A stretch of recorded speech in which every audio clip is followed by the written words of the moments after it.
여기가 미국 텍사스입니다. 텍사스 안에 디킨슨이라는 쪼매난 동네가 있어요. 여기는 그 안에 있는 공원이고 앞으로 이야기할 어떤 사건의 현장이죠. 1990년 8월 10일에 일어난 사건인데요. 이 공원은 원래 사람들이 잘 안 가는 곳이라고 합니다. 부동산에 무슨 개발 문제 생겨가지고 버려진 땅 같은데요. 인적이 없다는 거죠. 근데 이날은 오후 날씨가 너무 좋아서 동네 부모들이 애들 하나씩 데리고 여길 나온 거야. 이런 자리가 사실 애들은 재미없어요. 솔직히 말해서. 어른들이 자기들 좋아가지고 모이는 거잖아. 애를 혼자 둘 순 없으니까 데리고 나오는 게 크죠. 그래 놓고 애들 핑계 대고 있는 거예요. 나도 어릴 때 그런 경우 많습니다. 진짜 재미없어. 어른들 있는 자리에. 대화에 끼지도 못하고 혼자 어디 가서 놀지도 못하게 합니다. 이럴 거면 왜 데리고 나와? 노잼이니까 막 애들이 입이 이만큼씩 나와 있었어. 다행히 어떤 애 하나가 공을 가져왔습니다. 이러면 모르는 사이에도 금방 친해질 수 있죠. 부모들도 애들이 모여서 단체로 움직이니까 그런 건 또 안심해요. 요 앞에 근처에서 축구하고 오겠다고 애들이 싹 갔어. 그러다 해리라는 애가 공을 찾는데 힘이 좋은가 봐. 저 뒤에 풀숲으로 넘어간 거예요. 해리가 살짝 민망해가지고 자기가 제일 멀리 있잖아. 근데도 자기가 찾으러 갔다 오겠대. 조금만 기다리래. 그리고 갔는데 한참 있다가 왔어요. 공을 못 찾았나 봐. 빈손이야. 그걸 떠나서 이 해리가 지금 표정이 무슨 귀신 본 것처럼 하얗게 질려 있습니다. 다리도 풀려가지고 주저앉으려 그래. 이걸 본 같이 축구하던 남자애들 눈치 존나 없어. 여자애들 같으면은 얼굴만 보고 알아. 야 무슨 일이야 왜 그래 바로 알아채거든. 근데 남자애들은 그런 거 없죠. 야 공 어딨음 왜 안 가져오셈 막 이래. 해리는 대답할 기운도 없나 봐. 고개만 막 이렇게 젓다가 한마디 떼요. 그게 아니라 그럼 애들이 또 말 끊고 빨리 말하라고 공 어딨냐고. 그럼 해리가 또 가만히 있다가 고개만 또 이렇게 젓다가 또 한마디 해. 얘도 좀 답답한 스타일이야. 아니 공을 찾긴 했는데 그럼 애들이 왜 안 가져왔냐고 왜. 해리가 아니 줍질 못했다. 방금 거기서 엄청 무서운 걸 봤는데 시체를 본 것 같다는 거예요. 그러자 갑자기 애들이 눈이 커지면서 해리를 둘러싸. 이 딩초들이 난리가 난 거야. 어디냐 빨리 가보자. 야 앞장서라. 여자애들도 있었어요. 확실히 여자애들이 사회성은 빨리 생기는 것 같아. 어른들 불러오겠다고 막 기다리라고 해. 근데 남자 애새끼들이 이걸 왜 기다려. 당장 뛰어가서 해리가 말한 그 문제의 숲을 앞에 도착합니다. 저 풀숲에 웬 여자애가 한 7, 8살 돼 보입니다. 가만히 누워있어요. 옷을 입지 않은 상태였고 피부가 창백해. 목 주변과 머리카락은 피 흘린 게 말라붙어서 아주 엉망이었다고. 벌레들도 이미 기어다니기 시작해요. 죽은 지 며칠 됐다는 이야기겠죠, 이러면. 애들 눈에도 이거 살아있는 사람의 상태가 아니야. 부모들도 이제 왔고 경찰에 신고했지. 그리고 경찰 기다리는데 갑자기 애 하나가 소리를 질러요. 쟤 살아있어요. 숨을 쉬는 것 같은데요? 어른들이 보니까 가슴이 움직여. 살아있었어. 금방 경찰 구조대 와서 애 데리고 병원에 갑니다. 진짜 많이 다쳤더라고. 목에 졸린 흔적이 있었고 이 귀부터 귀까지 이렇게 목에 칼자국이 나 있었어요. 범인은 애를 확실히 죽일 생각이었고 죽였다고 착각해서 버리고 간 것 같아. 과다출혈로 목숨이 위태로웠는데 이거 해리가 공 안 찼으면 얘는 진짜 죽었을 거라고. 발견했을 때 옷도 안 입고 있었잖아요. 미수지만 의도는 성폭행과 살인이었다는 건데 아니 10살도 안 돼 보이는 애한테 이런 짓을 왜 해? 이 범인이 또라이인 거야 지금. 다행히 수술 잘 돼서 깨어납니다. 이름이 제니퍼 슈엣 8살이었어. 이 동네에서 엄마랑 같이 둘이 살아요. 아빠가 없잖아. 형편이 좋지 않아. 형편이 좋지 않다는 건 엄마가 일을 하러 간다는 이야기예요. 그럼 애는 혼자 저녁까지 집에만 있어야 된다는 거야. 근데 애가 집에만 있습니까? 나가고 싶잖아. 나가도 뭐 다른 부모 있는 애들이랑은 시간대나 생활 방식이 다르다 보니까 놀 애가 없어요. 혼자 놀다가 밤에 먼저 자고 그럽니다. 아침에 지가 깨워 엄마를. 엄마 빨리 보고 싶으니까 먼저 일어나서. 그래서 이제 밥 먹고 학교 갈 때가 엄마를 보는 전부야. 짜증나는 게 꼭 이런 집안에서만 안 좋은 일들이 다 일어나는 것 같아. 전날 있던 일을 보면 1990년 8월 9일 밤 침대에 누워 자는데 8살이면 미국에선 뭐 다 컸죠. 지방 가서 잔단 말이에요. 중간에 뭔가 이상한 느낌이 들었대요. MR로는 그래. 눈 떠보니까 처음 보는 아저씨가 자기를 들고 뛰더라는 거야. 근데 자기는 아직 잠이 들 깨서 무슨 소리를 지르고 막 대처를 하진 못했대요. 자고 있는데 아저씨가 창문으로 들어와서 나를 들고 아파트 반대쪽으로 달려갔다. 아저씨는 자기가 언더커버 경찰이라고 했대요. 경찰인데 지금은 배지가 없다 이런 말을 했다는 거야. 이게 그 애 진술서고. 애가 잠에서 깨니까 뭐 자기 경찰이니까 말 들어야 한대. 제니퍼도 아니 뭐 경찰인 건 알겠는데 나를 왜 데려가지? 이런 생각은 드는데 동시에 경찰이니까 이상한 사람은 아니구나 하고 안심이 들었어요.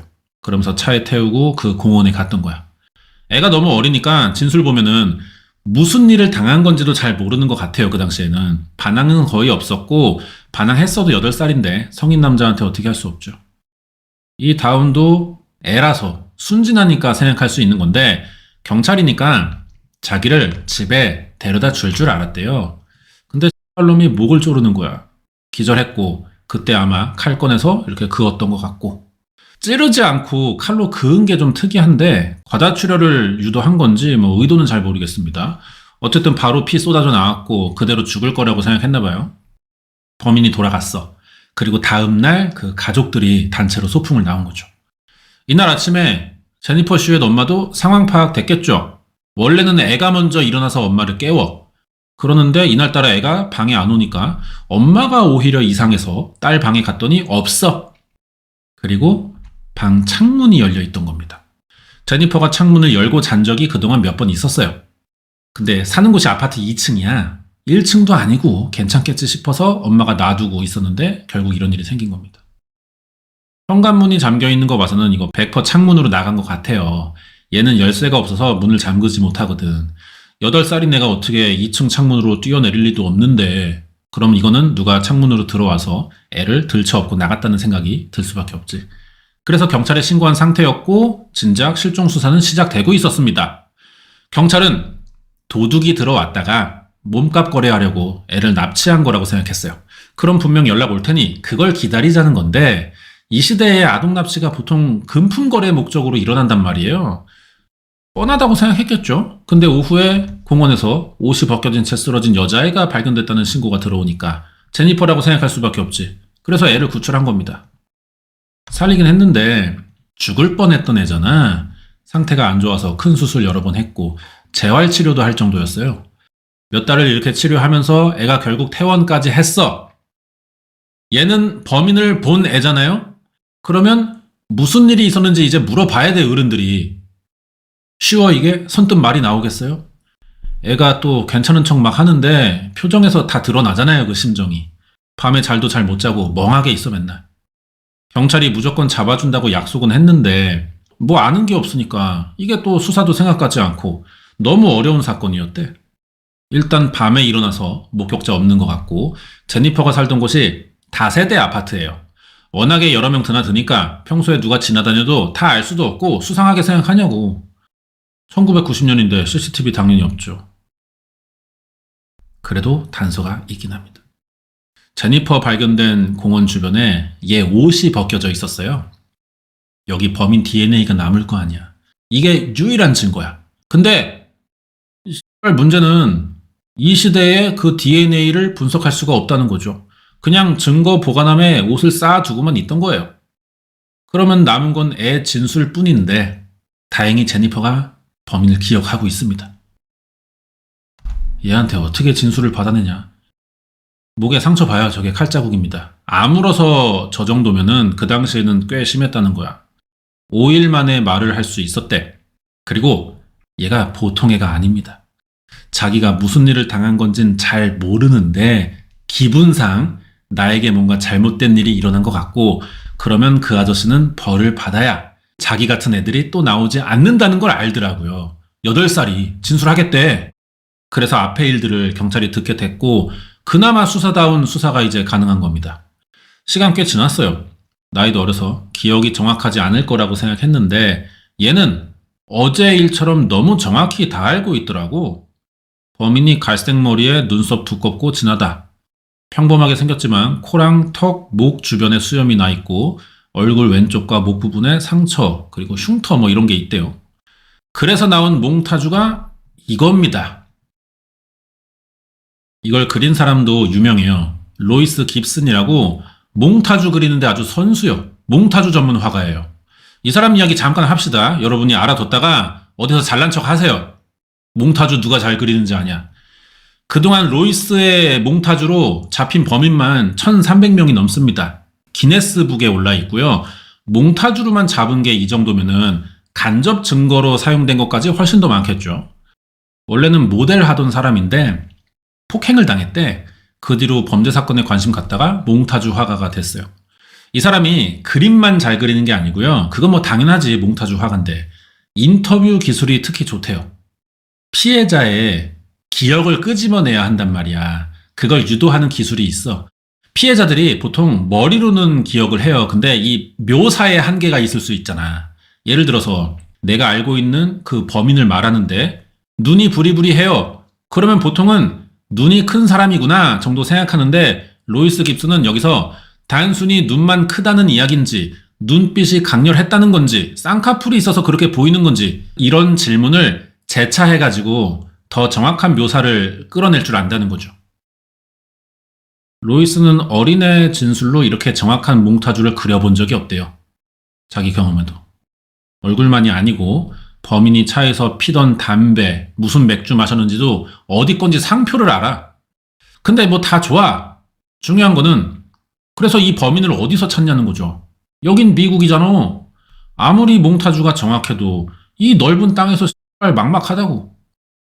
이름이 나왔습니다. 범인이 제니퍼에게 이름을 말했대요. 데니스라고 했다는데 아니 병신도 아니고 범인이 자기 이름을 밝힐 리가 없잖아. 당장 몽타주가 잘 나왔지만 이게 가명일 수도 있는 거예요. 그래서 별다른 단서가 이어지지 않아가지고 사건 해결에 19년이나 걸렸어. 결국 잡힙니다. 여기가 재밌어요. 제니퍼야 27살 됐다고. 잘 커서 취직도 했고 그때 일도 꽤 잊고 살았는데 2009년 10월 경찰 전화를 받아요. 그 새끼 잡았대. 범인이 얘입니다. 이 새끼 병신 맞았어. 진짜 이름을 밝혔더라고. 데니스 얼 브래드포드라고 1969년생, 체포 당시 40살이에요. 19년 전이면은 21살에 저질렀다는 거야. 그 당시에 용접공이었고 결혼도 한 상태였고요. 그럼 경찰은 어떻게 19년 만에 이 새끼가 범인인 걸 알았냐? 그때는 없고 지금은 있는 DNA 분석 기술 때문이죠. DNA 기술 처음에 막 생겼을 때 이걸로 장기미제 사건 수사할 수 있겠다 싶어서 그 당시에 재수사가 많았어요. 그때 잡힌 애 중 하나인 건데 얘는 좀 쉬운 편이었대요. 재수사에서.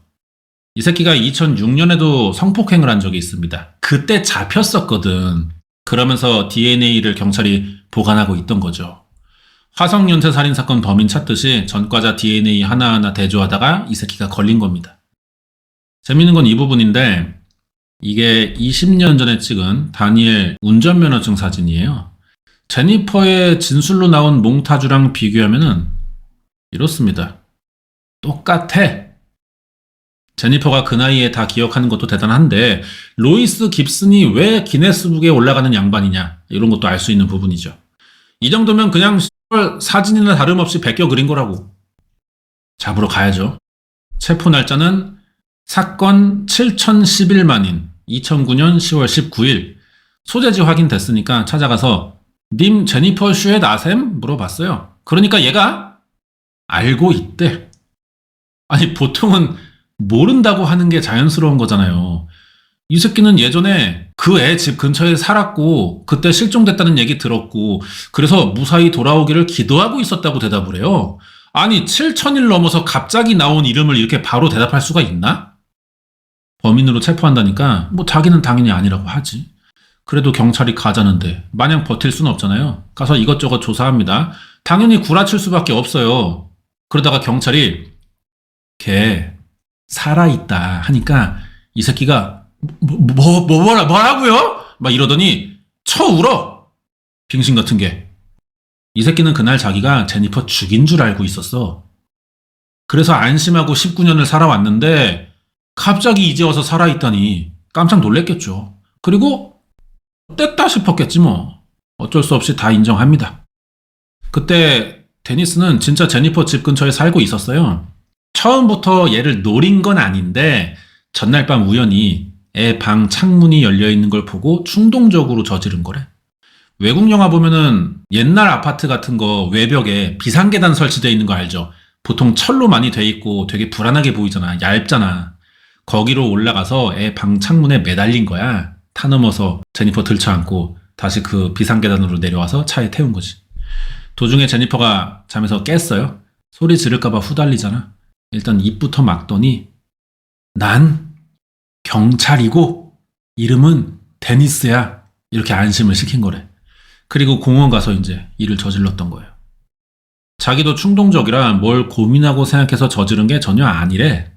뒷일을 그리고 이제 어떻게 수습할지 몰라서 목을 조르게 됐고 자기 주머니에 칼이 있는 것도 생각이 나서 목까지 그었고 피가 엄청 나왔다고는 진술해요.